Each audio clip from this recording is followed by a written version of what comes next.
What's up, guys? Brett Appley here from dailyfanmma.com, back with another UFC Quick Picks on the Mayo Media Network. We have Leon Edwards versus Belal Muhammad in the main event this weekend, UFC Vegas 21. Should be another fun slate of fights. Coming off UFC 259, a crazy event, 15 fights, all 15 fights stayed on the card, which was awesome. Before I get into my quick picks, make sure that you're subscribed to the channel. Like the video, as always, really helps us out a ton. A lot of great content coming out throughout the week, not just in MMA, but of course we do have the Dogger Pass podcast. Paul Shaughnessy, Cody Softic, Mad Lab does his main event breakdown, and we got the quick picks here. Going to give you my favorite cash game play, tournament play, salary play, and my fade of the week for Edwards versus Muhammad.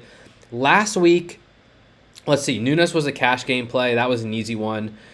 Tournament play was Rakic. He ended up winning, but it was kind of a snoozer. That was unfortunate.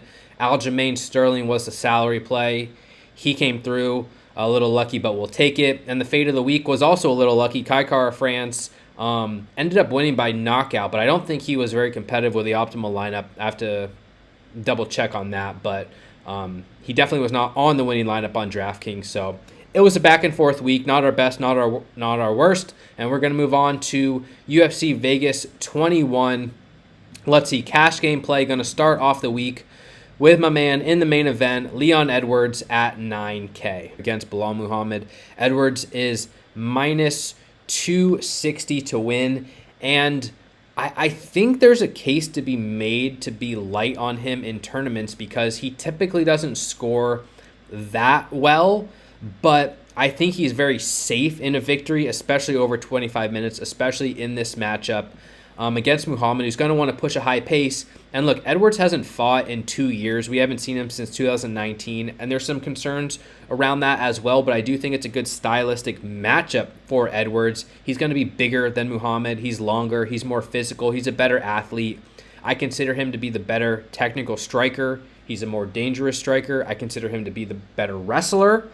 All the tools are there for Edwards. There's some concerns about his volume, some concerns about his cardio coming back from a 2-year layoff, whether or not he can last a full 25 minutes. He looks absolutely jacked in photos, so you never know what that means, but I think we're going to see a decent performance out of Edwards here. And most importantly, the favorite in the main event, again, minus 260 to win. He can strike, he can wrestle. Yeah, he may not put up 150 points, but in cash games, he's much safer than the fighters surrounding him in his price tier. He hasn't lost since Kamaru Usman in 2015. He scored 99, 72, 68, 103, 76, 80, 78. Again, there's a case to be made to be lighter on him in tournaments when you're searching for that absolute ceiling. But I think Edwards is a very safe play on this card. He's not expected to get finished.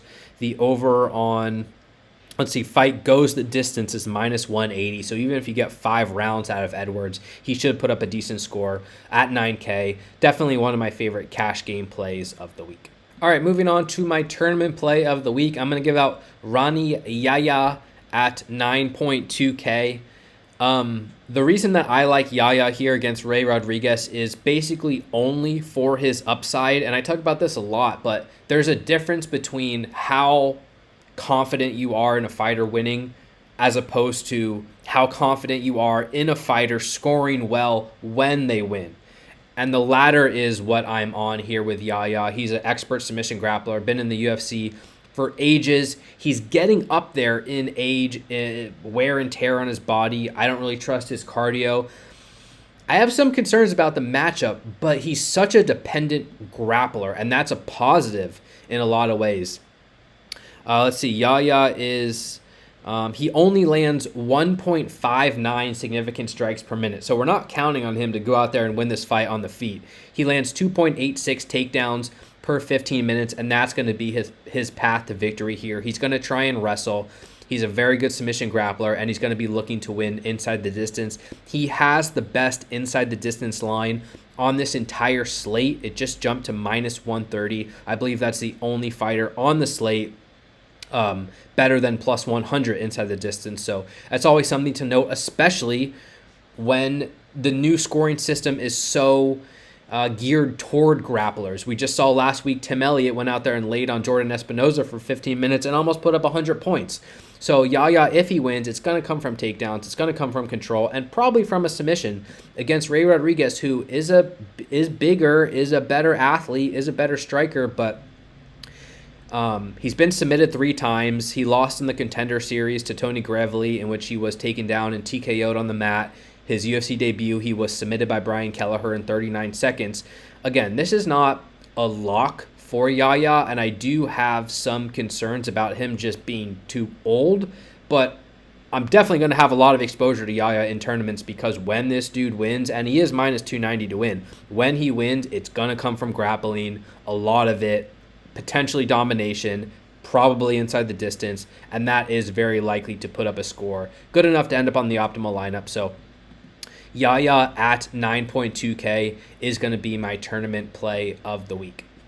All right, moving on to my salary play of the week. I'm going to give out Gavin Tucker at 7.6K here against Dan Ige in the People's Main Event. Tucker's plus 130 to win. It should be a great fight. And I've been underrating Tucker a little bit, in part because he took a life-changing beating against Rick Glenn in 2017. He had to take a couple years off from the sport. And since then, he's won 3 fights in a row against Seungwoo Choi, Justin James, and Billy Quarantillo. He's a black belt in jiu-jitsu. He's a good wrestler, and he's landing 4.4 significant strikes per minute. I thought he looked excellent in that matchup against Quarantillo. And Dan Ige is tough because he, again, came into the sport as a good submission grappler, but it's really been his boxing that's won the day a lot of the time, and he's coming off a main event loss to Calvin Kattar, which was a clear but competitive. He beat Edson Barbosa. I actually thought he lost that fight. But the reason I like Tucker here, A, is because of the value. He's plus 130 to win and 7.6K, so he simply has high win equity compared to fighters in that surrounding price tier. And I also like that he can wrestle and strike. Dan Ige, yeah, he's a good submission grappler. He's defending takedowns at 59%.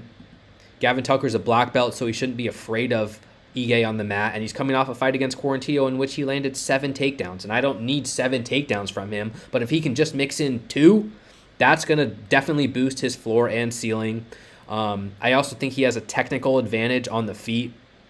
Ige's going to have some reach over him, so Ige's definitely live in this fight as well, but I like the value on Tucker for 7.6K. I like his path to victory. I think Ige may be a touch overrated in the matchup just because he truly has fought better competition, but I believe in the skill set of what I've seen from Tucker, and I'm absolutely willing to target him at this price on DraftKings. Any sort of win will be enough for my taste, and I think he has reasonable upside for that price, 7.6K. Gavin Tucker is my salary play of the week. Finally, going to give out my fade of the week, and as much as I want to give you Angela Hill for not the second time in a row, but I think 2 weeks ago when Angela Hill was supposed to face Ashley Yoder, I gave out Angela Hill as the fade of the week. She's still priced up at 9.4K. I'm still not going to have a lot of exposure to her. I'll throw out a different name for you though. Gloria De Paula at 8.8K. I'm really not going to end up with much exposure to. Sometimes these fights burn me, sometimes they don't. She's minus 185 to win against Jin Yu Frey. This segment would be a lot easier for me if I just picked fighters in the 6K range, but I'm trying to pick some bigger favorites for you. DePaula minus 185. I tend to think women often come in overrated off the regional scene, and she had a decent win on the Contender Series. Let me pull up her record here, but she's only 5-2, and it wasn't that long ago when she lost to Isabella de Padua on the regional scene, a girl who's already made it to the UFC and was dominated. It wasn't that long ago when she lost to Ariane Carnelossi. It was a while ago, actually, 2017. But that's her other loss, another girl who's been dominated in the UFC. And so Paula just has a few wins over very poor competition, and it doesn't signify to me that she's ready for the UFC A. I don't think she's a great wrestler. She has some submission game, relatively decent striker, but she's facing an opponent who's very, very experienced at the least in Jin Yu Frey. Paola's going to be bigger, longer, probably more active. That's a major concern with Frey, and that's why Paola is a favorite here. Jin Yu Frey's landed 26 strikes in both of her 2 UFC bouts, so you just cannot rely on Frey at all. And who knows if she wants to mix in the wrestling. This is just an ugly matchup. But I can't project Paola to land a high number of strikes. I can't project Paula to land a high number of takedowns. She doesn't seem super interested in wrestling. And her inside distance line is plus 340. Unless she goes out there and jumps on a guillotine or wins by knockout, I don't see her ending up on the optimal lineup. This whole upper 8K range is very tough, and I think you can consider fading a lot of these fighters. Gloria DePaula, for me, is my fade of the week at 8.8K. I'm going to be paying up to the 9K range whenever possible. So I will not have much of Paula or this fight as a whole from a DraftKings perspective. Before I go, just for fun, I'll throw out another fight that I like. I think in the there's not really a mid-range this week with Rothwell and Linz scrapped from the card. Serkinov, Ryan Spann, that's a great fight to target. Inside the distance line's like minus 425. That fight's going to be very, very popular. The other fight in that mid-range that I like is Semmelsberger versus Witt, and I think it's somewhat binary in the sense that if Semmelsberger is able to keep the fight on the feet, I think he has advantages. Witt's been knocked out a bunch of times. If Semmelsberger wins, it's potentially by knockout. And on the other side, I've seen real weaknesses in Semmelsberger's game on the mat.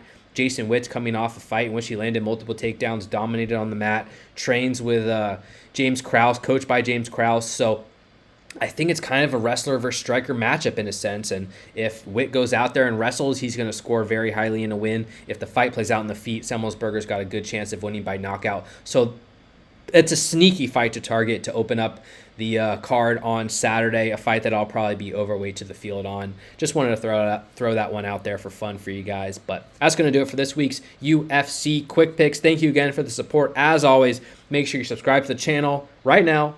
Like the video, comment below who your favorite play on the DraftKings slate is. Thank you for the support, as always. DailyFanMMA.com.